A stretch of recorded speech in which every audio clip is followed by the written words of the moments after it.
What's up guys, and welcome to a new episode of the Top 5 LoL Plays series. Let us jump straight into the action and move into the number 5 spot. The red team has just finished taking Dragon and they're pushing their assault against the blue team. One major thing to note is the fact that blue team's Riven is still halfway across the map, but she's steadily making her way. On top of that, she has her ultimate and she has her flash ready. The blue team is missing quite a bit of ultimates, but they still have Wukongs. But Riven finally makes her appearance, flashes in, uses the third part of her Q, stuns everyone, and then finishes them off with her ultimate. Instant pentakill.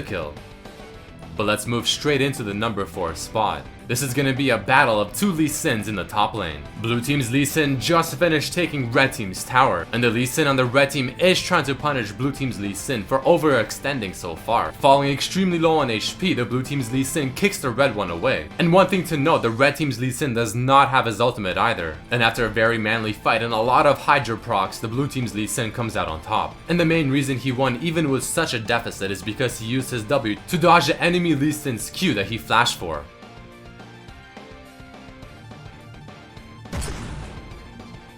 Let's transition to the number 3 spot, and we're all going to be learning a very valuable lesson. You do not want to dive Irelia unless you're 100% sure you can get the kill. The Lee Sin shows up for the gank and they know that Irelia's stun is on cooldown, on top of seeing her blow both of her summoner spells just now. But with the ignite, she is still able to pick up the kill on the Riven, and her stun, which is now up, is able to stun Lee Sin due to her being lower on HP.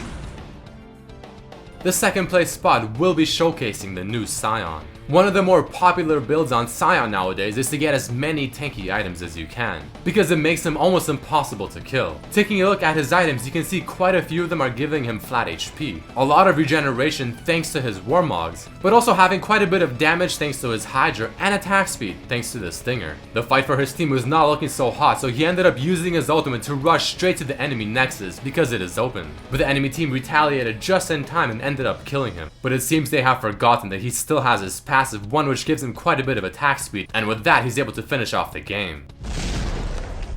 And finally, the grand finale of this episode is gonna be a play around Baron Pit. The enemy's Leona puts a ward over the wall to see the Vi, and unfortunately for the Vi, she's unable to kill it before it goes invisible. Looking at the minimap, red team's Rengar is still within his base, so there's only 4 people in the pit. The knockup on Vi's Q is cancelled by Baron, so she ends up flashing in, but the enemy's Tristana ults her right back out. Vi's Q's cooldown is quite short, so she's able to get right back into the pit. She is able to pick up a kill on Tristana and Zed thanks to her ultimate, picks up the Baron as well, and as she is cleaning up the rest of the enemy team, you see the Rengar is finally showing his face. But the Vi now has triple buff, level 17 versus a level 13 Rengar, who clearly stands no chance. So she easily turns on him and picks up a 1v5 pentakill, and the Kog'Maw, of course, being a good teammate, giving it to her. But on top of that, she also stole Baron.